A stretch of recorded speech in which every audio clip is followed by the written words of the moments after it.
여기는 히스처치의 선교 방송실입니다.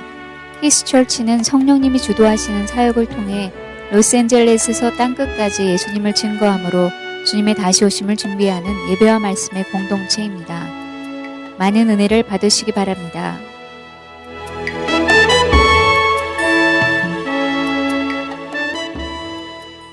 함께 하나님 아버지의 말씀을 교독하고 그리고 말씀 나누도록 하겠습니다. 말씀은 이사야서 54장 1절부터 10절까지의 말씀입니다. 이사야서 54장 1절부터 10절입니다. 구약성경 1033쪽 이사야서 54장 1절부터 10절까지의 말씀을 먼저 교독하시겠습니다. 잉태하지 못하며 출산하지 못한 너는 노래할지어다. 산고를 겪지 못한 너는 외쳐 노래할지어다. 이는 홀로 된 여인의 자식이 남편 있는 자의 자식보다 많음이라 여호와께서 말씀하셨느니라. 네 장막터를 넓히며 내 조수의 휘장을 아끼지 말고 널리 펴되 너의 줄을 길게 하며 너의 말뚝을 견고히 할지어다. 이는 네가 좌우로 퍼지며 내 자손은 열방을 얻으며 황폐한 성읍들을 사람 살 곳이 되게 할 것임이라. 두려워하지 말라. 내가 수치를 당하지 아니하리라. 놀라지 말라. 네가 부끄러움을 보지 아니하리라. 네가 네 젊었을 때의 수치를 잊겠고 과부 때의 치욕을 다시 기억함이 없으리. 이는 너를 지으신 이가 네 남편이시라. 그의 이름은 만군의 여호와이시며 네 구속자는 이스라엘의 거룩한 이시라. 그는 온 땅의 하나님이라 일컬음을 받으실 것이라. 여호와께서 너를 부르시되 마치 버림을 받아 마음에 근심하는 아내 곧 어릴 때의 아내가 되었다가 버림을 받은 자에게 함과 같이 하실 것임이라. 내 하나님께서 말씀하셨느니라. 내가 잠시 너를 버렸으나 큰 긍휼로 너를 모을 것이요 내가 넘치는 진노로 내 얼굴을 네게서 잠시 가렸으나 영원한 자비로 너를 긍휼히 여기리라. 네 구속자 여호와께서 말씀하셨느니라.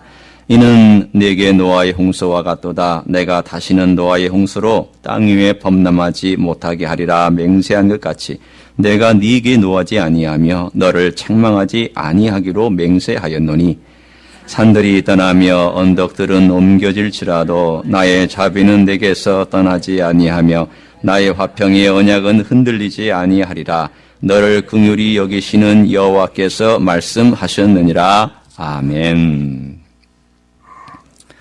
오늘 이 말씀은 설교 안 해도 여러분에게 이미 은혜가 충분히 된 정도의 말씀이라고 생각합니다. 제 친구 하나가 첫 아이를 낳았을 때 이야기입니다. 그 첫 아이를 낳았는데 그 아내가, 그 친구의 아내가 한 20시간 넘게 이 산고를 겪고 있으니까 얼마나 힘들겠습니까? 그러니까 아무리 기다려도 얘가 아무 소식이 없자 이 병원에 이제 이 문 바깥에서 기다리고 있었던 그 남편이 창문을 바라보면서 하염없이 울었습니다. 그래서 왜 이렇게 울었냐 그랬더니 내 죄가 얼마나 많으면 저렇게 내 아내가 고생을 할꼬라고 하면서 바깥을 바라보면서 하염없이 통곡을 하고 죄를 고백한 그런 일이 있었노라고 그렇게 얘기한 적이 있습니다. 그 긴 시간의 산고는 남편의 마음보다 아내는 얼마나 힘들었겠습니까? 20시간, 30시간 가까이 고통을 겪고 나면 다시는 애를 안 낳는다고 아마 그럴 것입니다. 아마 엄마의 마음은 그럴 거예요. 그런데 한 1년쯤 지나면 애가 이뻐서 또 둘째 애를 갖고 싶어 하는 것이 이 엄마의 마음이라고 합니다. 가만히 생각해 보세요. 이 생명이라는 것이 얼마나 이쁘고 얼마나 사람의 마음에 가정에 기쁨을 줍니까? 아마 여러분도 첫 아이를 가졌을 때, 또 둘째 아이가 집에 왔을 때, 또 그 아이들이 커가는 모습을 봤을 때 얼마나 마음에 그 흐뭇함이 있습니까? 이 생명이 있다라는 것은 굉장히 기분 좋은 일이고 가정에도 활기가 도는 그런 일입니다. 요즘 한국에 말이죠. 아기를 낳지 않는 것 때문에 큰 문제가 생겨나기 시작을 합니다. 젊은 사람들이 결혼을 해도 아기를 안 낳으려고 하고 혹은 결혼도 늦게 하지만 아기를 낳아도 한 명밖에 낳지 않는 그런 환경이 돼가고 있다고 합니다. 환경이 너무 안 좋고 교육을 시키는 게 너무 어려우니까 그런 이야기가 들려오죠. 요즘 이러한 통계로 그대로 간다면 어떤 일이 생길까에 대하여 점점 보고들이 나오기 시작을 하는데 100년쯤 되면 인구가 반토막이 난다고 합니다. 그리고 그 다시 100년이 흘러가면 한반도에 우리 대한민국의 이 민족이 사라지고 다른 이민족이 들어와서 한반도를 차지하는 일이 생길지도 모른다고 그렇게 예견을 하고 있습니다. 이대로 간다면 그럴 가능성이 농후합니다. 그래서 어떤 사람들은 학자들은 얘기하기를 제일 먼저 민족이 사라질, 민족이라 하면 큰 민족을 말하는 민족이 사라질 일본 대상으로 대한민국을 꼽고 있다는 말까지 있습니다. 사실은 이 생명을 낳는다는 것은 굉장히 중요한 일이고 굉장히 멋진 일 아닙니까? 그런데도 그것이 멈춰진다는 것은 미래가 없을 수도 있겠다. 어려운 일이 생길 수도 있겠다. 이런 짐작을 하게 합니다. 사실은 영적인 면에서나 우리의 삶의 모든 면에서도 이 생명을 낳는다는 것은 굉장히 중요한 사건들입니다. 오늘 주님께서도 54장에 보면은 이 놀라운 사건에 대하여서 우리들에게 말씀해 주고 있는데 잉태하지 못한이란 말과 그러나 그 잉태하지 못한 사람이 어떻게 바뀔 것인가에 대한 과거와 현재 혹은 가까운 미래를 주님께서 말씀해 주시면서 놀라운 약속의 말씀을 오늘 이사야서 54장에 우리들에게 전해주고 있습니다. 오늘 여기 보면은 잉태하지 못하며 출산하지 못한 너라고 하는 이스라엘의 민족을 향한 하나님의 묘사가 등장을 합니다. 그러니까 잉태하지 못하고 출산하지 못했다라고 하는 그 상태는 일종의 아이를 낳지 못하고 아이를 생산하지 못하는 그러한 어떤 불행한 이야기를 전해주고 있죠. 이 이야기는 참 마음에 안타깝습니다. 제가 한국에서 목회할 때, 한국에서 이제 목회하다 보면은 젊은 가정들이 있고 또 젊은 가정들 가운데 아기가 생기지 않아서 이제 목회자가 특별히 그 가정을 신방할 때 기도를 해주지 않아요? 그러면 제가 아기가 생기지 않는 집에 가서 기도를 해주고 나면 얼마 안 있어서 아기가 생기곤 했습니다.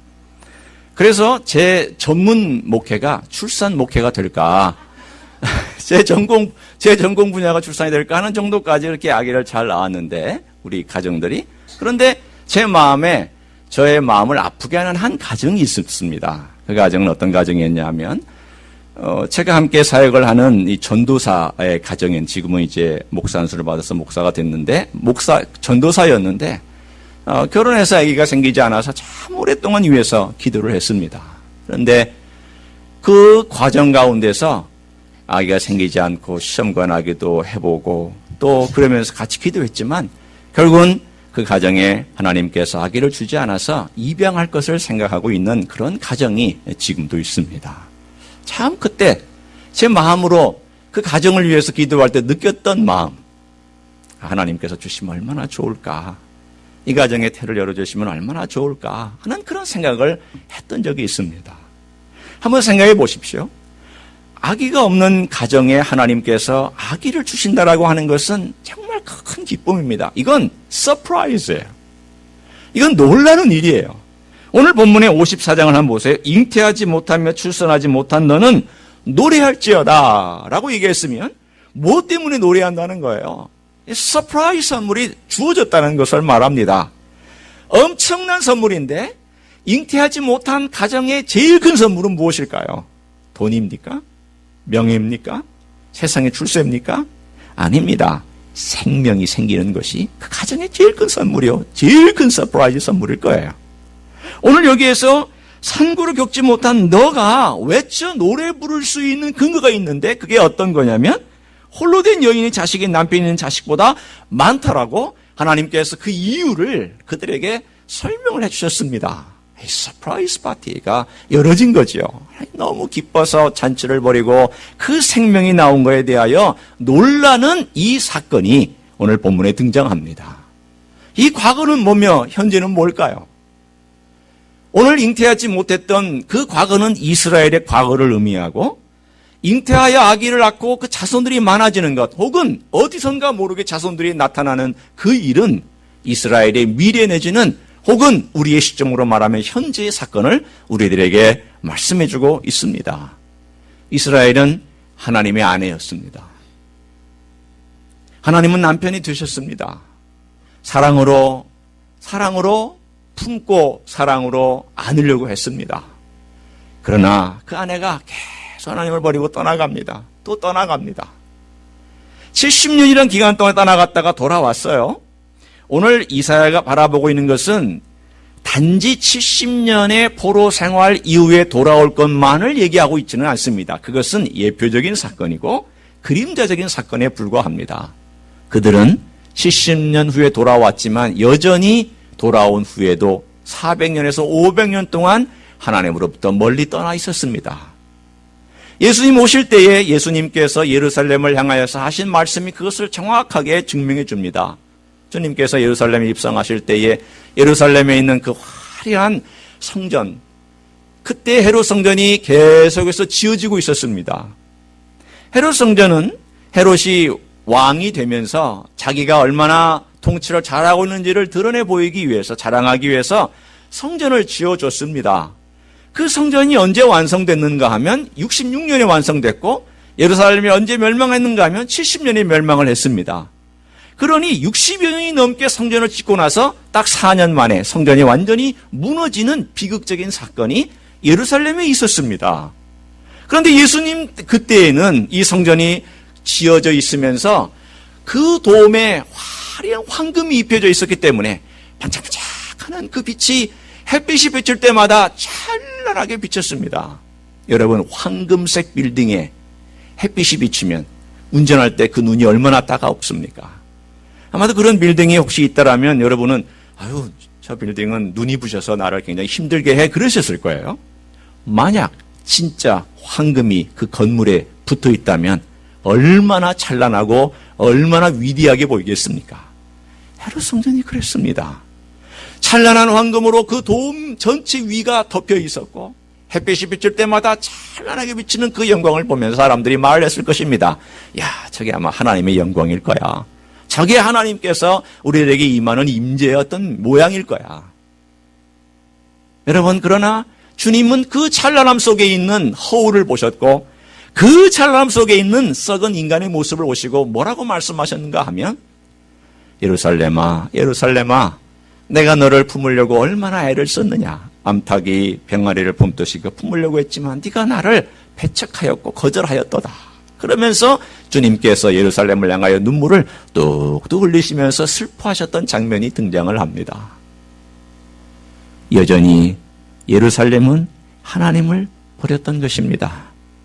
품으려고 하면 오는 듯 하다가 또 도망가고, 품으려고 하면 오는 듯 하다가 도망가고, 결국은 그들이 하나님으로부터 떠나는 이 사이클, 일종의 돌아왔다가 또다시 타락했다가 좀 돌아왔다가 타락했다가 하는 이 사이클이 맨 밑바닥에 가서 바닥을 칠 때까지 그들은 하나님을 떠나버린 사건이 바로 예루살렘의 멸망이라고 하는 예수님 시대에 얼마 이후에 일어났던 사건이었습니다. 그 이후로부터 1900년 동안 유대인들은 방황을 했습니다. 그런데 하나님께서 이 역사를 통하여서 이 유대인들을 돌이키고 있는 사건들이 나타나기 시작을 합니다. 오늘 제가 그 역사적인 사건 하나를 소개를 해드리려고 합니다. 1800년도 중간에 에티오피아의 산간 지역에 갔던 어떤 선교사님 한 분이 이상한 부족을 발견을 했습니다. 부족을 발견했는데 에티오피아하고 크게 다를 바 없이 얼굴이 저 검은 그러한 사람이었어요. 여러분이 알지만 에티오피아는 저 수단과 또 에티오피아 애굽의 남쪽에 있는 나라 아닙니까? 그런데 이 사람들이 구약의 성경을 갖고 있었고 성경에서 얘기하는 율법대로 살고 있었고 그 절기를 그대로 지키고 있었습니다. 1800년도 중간까지 이런 부족이 있으리라고는 상상을 못했습니다. 그랬더니 이 사람들을 알고 인터뷰를 했더니 그 사람들이 먼 옛날에 우리가 고향으로부터 조상의 땅으로부터 흘러와서 여기 있는데 언젠가 하나님께서 우리를 고향으로 돌이킬 때가 올 것이라고 한 그 날을 기대하면서 2700년이 넘는 기간 동안에 그 땅에서 살아왔다는 겁니다. 그 소식이 알려지면서 1900년 초에 들어와서 일부의 사람들이 예루살렘에 혹은 그 땅에, 약속의 땅에 나라가 형성된 다음에 돌아왔지만 극적인 사건은 1991년에 일어났습니다. 솔로몬 작전이라고 하는 그런 작전이 있었는데 그때에 약 한 14,000명이나 되는 그 사람들을 34대의 수송기에 싣고 3일간에 걸쳐서 에티오피아로부터 이스라엘로 숙송한 사건이 있었습니다. 그 놀라운 사건이 일어나면서 무엇을 우리에게 말씀해 주고 있을까요? 하나님께서 잊지 않고 계시구나. 하나님께서 자기 약속한 그 땅의 백성들을 먼 세상 끝까지 산 꼭대기까지 골짜기까지 흩으신 것 같지만 여전히 보고 계시고 여전히 하나님께서는 일하고 계시구나. 여러분, 이스라엘 간 분들이 말씀이 그런 얘기를 하더라고요. 물론 대부분이 백인들이 한 70%, 백인에서 피가 섞인 사람 70%긴 하지만은 그러나 거기 가면 검은 사람, 아시아의 얼굴을 닮은 사람 또는 백인을 닮은 사람들이 섞여 있어서 마치 인종의 전시장 같다는 그런 이야기를 우리들에게 전해주고 있습니다. 어디서 왔을까요? 오늘 여기 나와 있는 이 내용 그대로예요. 아니, 홀로 된 여인의 자식이 남편 있는 자식보다 많아진 거예요. 자식을 어디론가 잃어버렸어요. 자식이 죽은 줄 알았어요. 그리고 남편도 죽었어요. 자식들이 다 흩어져 버렸어요. 다 고아가 된 것처럼 어디론가 없어져서 이제는 나는 모든 것이 다 잃어버린 가장 불쌍한 여인이구나 라고 한탄을 하고 있었는데 어느 날 시간이 지나고 나니까 갑자기 어디선가 자식들이라고 나타나는 거예요. 아니, 깜짝 놀랐어요. 이거 어디서 온 자식인가 했더니 하나님께서 어디선가 고이 보호하고 계시다가 다 불러들이시고는 이게 네 자식이라고, 내가 고이고이 지난 세월 동안에 기른 자식들이라고 그렇게 하나님께서 보내주신 그 놀라운 일이 역사적으로 일어나고 있습니다. 우리는 지금 그것을 눈으로 보고 있는 시대에 살고 있습니다. 참 멋진 익사이팅한 시대예요. 하나님의 역사가 우리 눈에 이루어지고 있는 것을 역사적으로 보고 있는 이 시대에 살고 있습니다.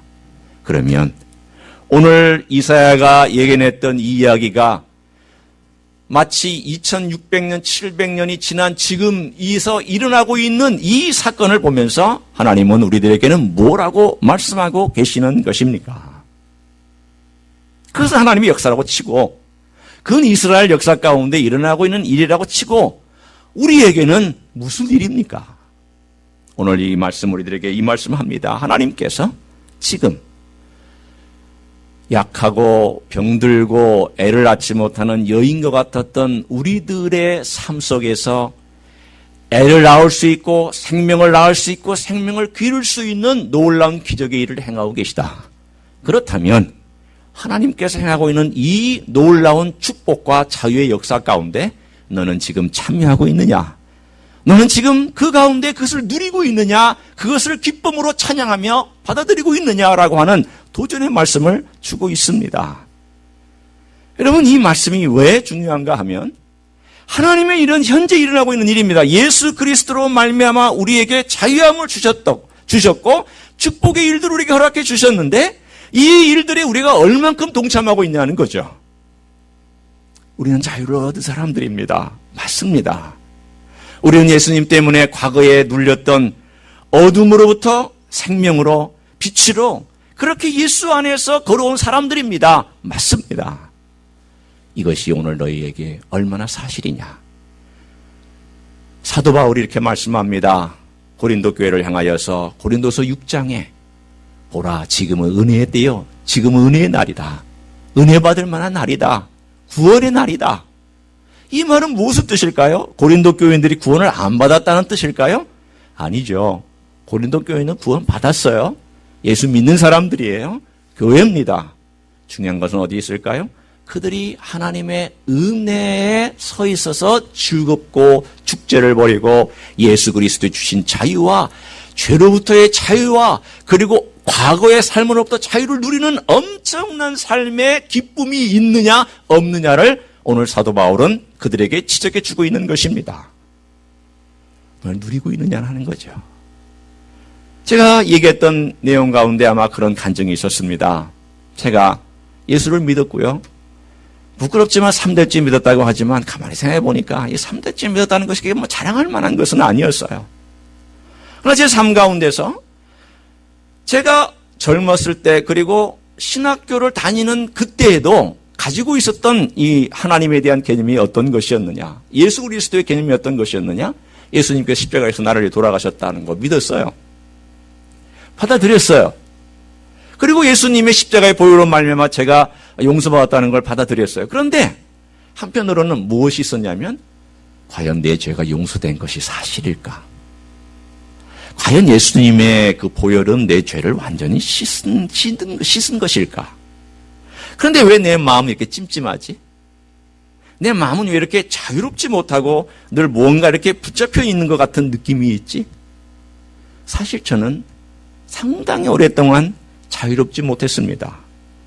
내가 똑같은 죄를 또 저지르고 있는 모습을 보면서, 아니 내가 지금 이렇게 변화가 없는 것이 분명한데 나는 과연 예수님 안에서 변화받고 있는 것일까? 십자가는 과연 유효한 것일까? 이런 생각이 제가 계속 도전하는 거예요. 그리고 계속 저를 괴롭히는 거예요. 너 그리스도인 맞아? 너 정말 용서받은 거 맞아? 너 십자가의 능력이 정말 네 안에서 있어서 너 죄가 용서받고 너는 깨끗한 거 맞아? 이 일이 저에게 부자유화했었어요. 오랫동안 이런 부자유 가운데 있었던 저 자신의 모습을 가만히 보면, 내가 참 생산력이 없었구나. 오늘 이 본문의 말씀과 비춰보면은 내가 참 생명이 없는 삶이 있었구나. 왜 그랬을까요? 저는 여전히 제 자신의 개념으로 하나님을 생각했던 거예요.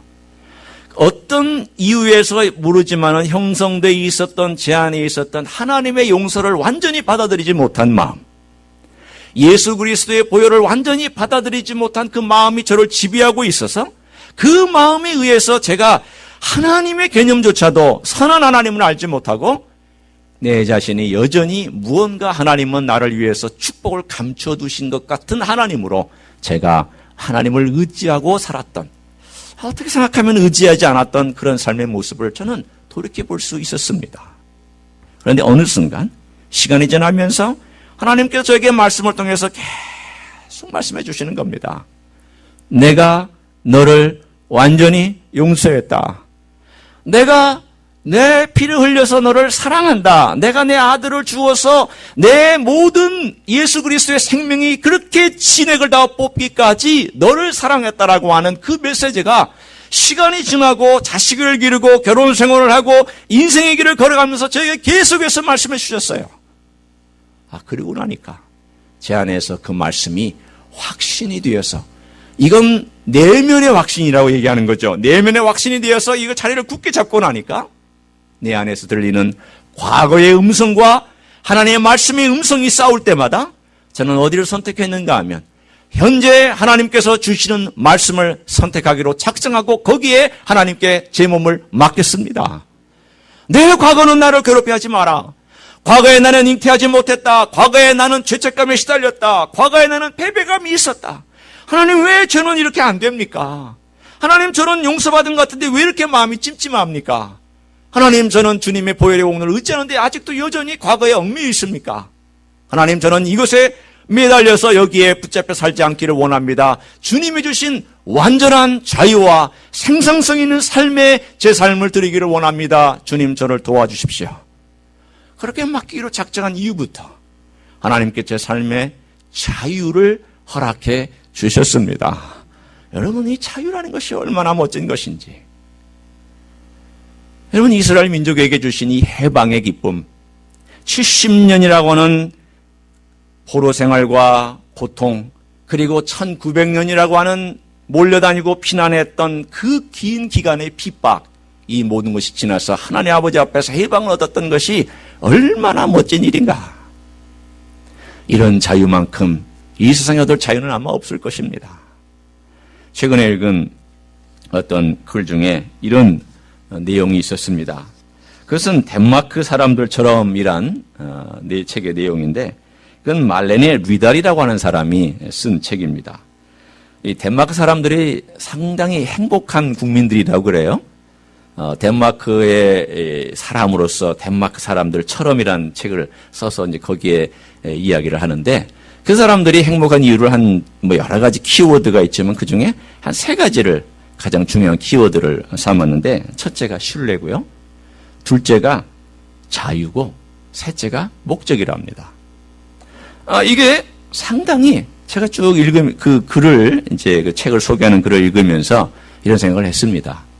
이 사람은 굉장히 성경적인 그러한 근거를 가지고 살아가고 있구나. 성경적인 것이 깊게 뿌리를 내리고 있다 보니까 그들 안에 가지고 있는 이 행복이라는 것이 굉장히 대단한 것이구나라고 하는 것을 알게 됐습니다. 사실은 묘한 기분이 들었는데 제가 설교하려고 하는 내용하고도 거의 근접해 있었습니다.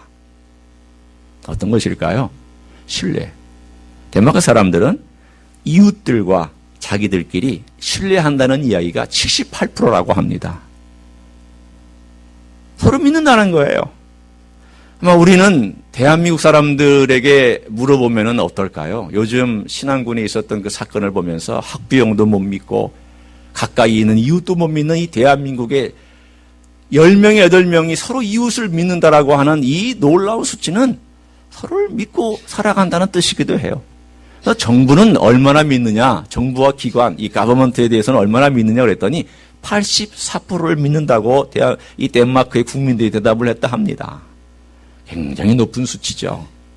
한국은 몇 프로나 믿을까요? 아마 한 20%나 믿을까 말까 할 거예요. 신뢰 중요합니다. 여러분, 인간관계 가운데서도 서로 믿어주고 또 상대방에 대해서 믿어주는 거 중요하죠. 하나님과의 관계에서 이것이 어디서부터 출발할까요? 하나님과의 관계에서도 이 신뢰가 중요하고 이 신뢰로부터 우리에게 주신 이 자유 또한 굉장히 중요한 것이죠. 이 자유뿐만이 아니라 하나님께서 우리에게 주신 이 목적까지도 가만히 보면은 내가 누군가를 신뢰하고 내가 누군가를 통하여서 그 신뢰하는 것 때문에 자유를 누리고 그 자유를 누린 것 때문에 내가 인생의 목적과 목표를 세우고 길을 걸어간다고 하는 것은 아마 우리 인생의 삶 가운데서 중요한 요소들이라는 생각을 해봅니다.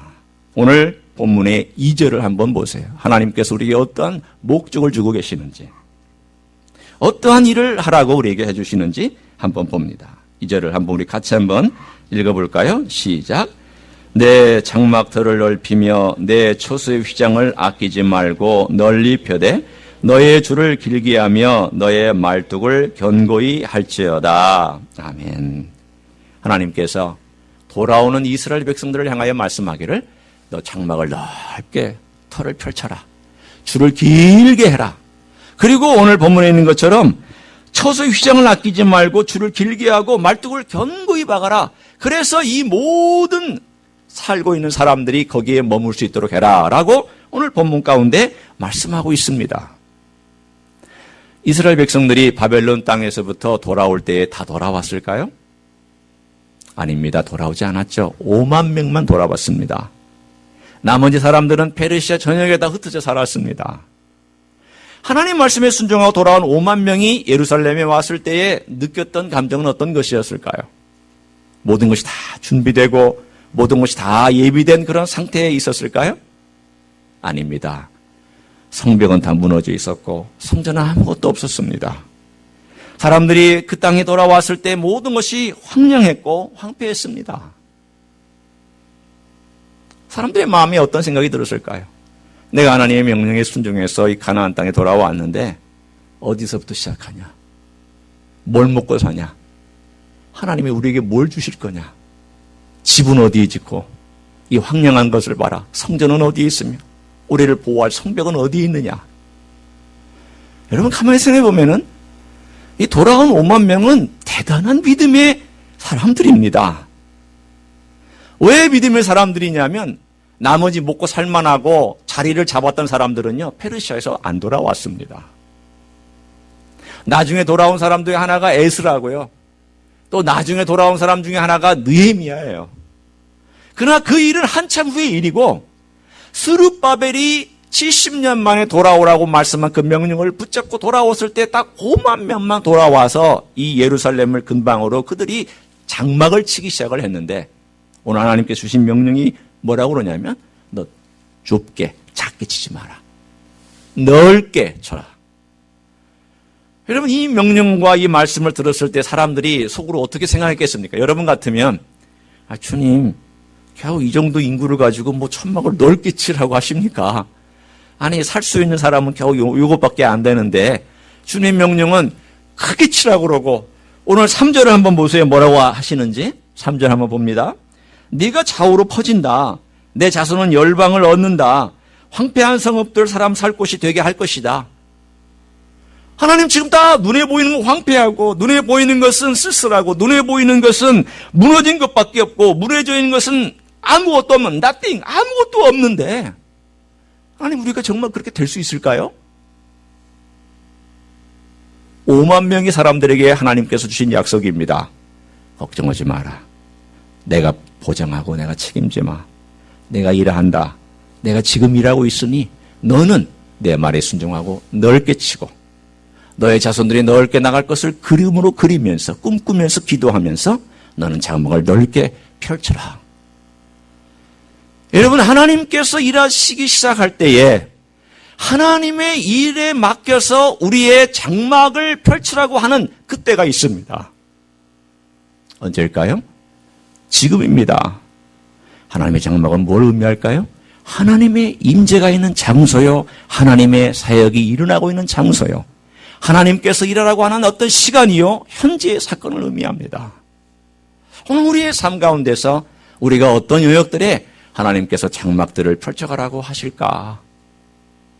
여러분, 삶에 어떤 변화를 하나님이 주시라고 하십니까? 어디에 하나님의 장막을 펼치라고 하십니까? 장막의 뜰을 넓히라고 하십니까? 아마 여러분이 사업을 하는 사람이라면 좀 멋진 하나님의 사람으로서 사업을 하는 그런 사람들이 나와서 우리 주님의 이름을 좀 거룩하게 만들었으면 참 좋겠습니다. 언젠가 제가 우리 가정에서의 이야기입니다. 우리 첫째 아이가 중학교 때였던 것 같아요. 내가 돌아와서 이제 그 아이에게 짜증을 내고 좀 그랬어요. 뭐라고 이렇게 목소리가 올라갔어요. 그랬더니 내 아이가 제 자녀가 뭐라고 그러냐면 아빠 그러면 교회 홈페이지에다 올린다. 제일 무서운 말이에요. 목사가 교회 홈페이지에 자식이 만약에 글을 올렸다. 우리 아빠는요, 뭐 이래요. 라고 올리면 그거 문제가 되잖아요. 사실 뭐 그렇게 올리겠습니까만은 제가 속으로 생각했습니까? 너 많이 컸다. 많이 컸다는 생각을 했어요. 아빠에 대해서 이렇게 얘기할 수 있는 정도가 됐다니. 그런데 그 말이 저에게 자극이 됐어요. 그래, 목사가 교회에서나 바깥에서나 안에서나 어디서나 일치된 삶을 살아야 되지 않겠냐. 사실은 쉽지 않은 문제였지만 저에게는 그 자식이 도전이 됐어요. 우리의 삶의 영역들이 있어요. 장막을 펼쳐야 될 영역들이 있는데 하나님의 임재가 이루어져야 될 장막이 있어요. 여전히 하나님의 임재가 이루어지지 않은 영역들에 하나님의 장막을 펼쳐야 될 때가 있어요. 그때가 어디냐면 그곳이 어디냐? 때로는 가정이에요. 어떤 사람은 교회 와서 점잖죠. 교회 와서 거룩하죠. 교회 와서 영적인 삶을 살죠. 집에 가서는요. 다른 얼굴로 살 수 있어요. 그걸 누가 아느냐? 부인이 알고 자식이 알아요. 어떤 사람은 그 사람의 삶의 모든 모양 가운데서 다 완벽한 것 같지만 그러나 정말 하나님 아버지 앞에서 아직도 하나님의 장막이 펼쳐지지 아니하고 하나님의 지배가 이루어지지 아니한 곳이 있을 수 있어요. 그곳 하나님께서 정하는 거예요. 너 그곳에 하나님께서 일하기를 원한다. 하나님의 임재가 임하기를 원하며 하나님의 장막이 펼쳐지기를 원하는 곳이다. 하나님이 우리에게 요청하시는 것이 지금 그 일을 요청하고 계세요. 우리의 사업장에서 우리의 관계에서 또 우리의 가정에서 내 개인적인 생활에서 어떤 영역에서인지 하나님께서는 그 영역들을 넓혀가기를 원하세요. 어쩌면 오늘 선교사님도 오시지만 선교의 영역들도 하나님께서 처음에 선교지에 갔을 때 얼마나 황당해요. 얼마나 아무것도 없는 가운데 갈 수 있어요. 처음 제가 한국에서 교회를 개척할 때에 저 멀리 강남에서부터 상암동, 성상동에 갔어요. 아무것도 없었어요. 거기에 아는 사람 아무도 없었어요. 단지 같이 했던 30명, 그 전에 알고 있었던 청년들 가정과 그리고 있는 가정들이 같이 따라와서 그래서 교회를 개척했어요. 그때 마음이 이런 생각이 들더라고요. 하나님, 앞으로 무슨 일이 벌어질 건지 정말 모르겠습니다. 솔직한 얘기는요, 모르겠습니다. 왜? 허월판, 아무도 알지 못하는 마포구의 한쪽 구석에 교회를 개척해서 교회를 세웠을 때 어떤 일이 날지 2002년도 그 해, 그 달에, 그 시간에는 저는 정말 아무것도 알지를 못했습니다. 정말 어디다가 장막을 펼쳐야 될지 모일 장소들 찾기도 힘들었습니다. 어디서부터 시작하지? 하나님 어느 곳에 우리가 모일 수 있습니까? 그래도 이 30명이 모일 곳은 있어야 되지 않겠습니까? 기도하자 한 주 모일 수 있는 장소가 생겼습니다. 또 그 다음 주부터는 우리가 얻을 수 있는 공간이 생겼습니다. 그렇게 하나님께서 한 걸음 한 걸음 인도해 가시는 그 모습을 보면서 그래, 하나님 아버지 앞에 하나님이 일하실 때에 내가 믿음으로 오늘 내게 주신 그 영역에서 최선을 다하면서 하나님의 역사를 기대하고 하나님의 임재와 하나님의 능력의 역사를 기대하며 걸어가는 것이 기적을 일으키는 것이구나라는 사실을 깨달았습니다. 성도 여러분, 우리의 삶은 눈에 보이는 모든 것이 주어진다고 되는 거 아닙니다. 다 갖춰지고 모든 돈들이 다 있고 사람들이 다 완성되고 다 프로그램들이 있고 나서 자 이제 한번 해봅시다. 이거 아닙니다. 이스라엘 사람들이 돌아왔을 때 황량한 예루살렘과 성벽도 없고 아무것도 없는 모든 모래바람만 일어나고 있는 그 성을 보면서 아이고 뭐하냐 어떡하냐 이 하나님이 과연 일하실 수 있을까? 하나님이 과연 어떤 기적을 베푸실 수 있을까? 왜 의심하지 않았겠습니까? 왜 어려움이 없었겠습니까? 스룹바벨도 536년에 돌아와가지고 20년 동안 방해를 받고 성전을 못 졌습니다. 그때 스가랴가 일어나고 그때 학계가 일어나서 성전 지어라. 하나님께서 다시금 이 땅을 진동시켜 주실 것이다. 믿음으로 지어라. 그래서 다시금 스룹바벨과 그 지도자들이 일어나서 20년의 방해를 뚫고 516년에 성전을 지었던 것이에요. 그만큼 쉽지 않았어요. 그만큼 하나님 일을 한다는 것은 쉬운 일이 아닙니다. 그만큼 하나님의 역사는 분명히 오늘 역사하지만 오늘 하나님께서 즐거이 외쳐라. 하나님 내가 일하고 있다. 내가 역사한다. 퍼져나가라. 명령하셨지만 주님 그 명령에 제가 아멘하며 받아들이며 순종하며 걸어가겠습니다 하는 사람들만이 그 기쁨과 그 놀라운 축복에 동참할 줄로 믿습니다. 사랑하는 성도 여러분, 다른 거 없습니다. 이 땅에 살아가는 동안 다 갖춰지고 우리 주님이라고 말씀하시지 않습니다. 그렇게 일하시는 주님 아닙니다. 너 나 바라보느냐? 내가 지금 일하고 있는데 너 나 바라보느냐? 내가 일할 것이다. 너 나 바라보느냐? 그거 하나예요. 우리 하나님께서 일하시기를 위해서 기도하고 여러분이 기도의 장막을 펼친 분이 있다면 더 넓게 펼치시고요.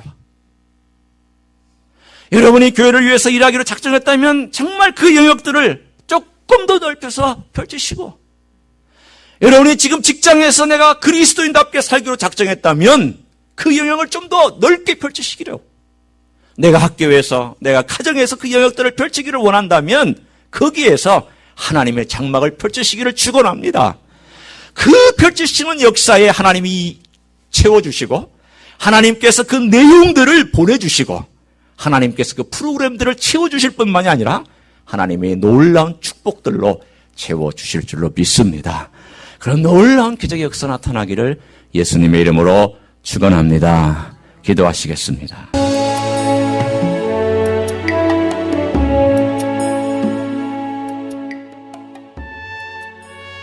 히스처치는 로스앤젤레스에 있는 한인타운과 다운타운의 중간에 위치하고 있습니다. 주일 아침 예배는 11시 hischurchla.org를 방문해 주시기 바랍니다. 오늘도 주께서 주시는 평강과 은혜 안에서 승리하시기를 주님의 이름으로 축복합니다.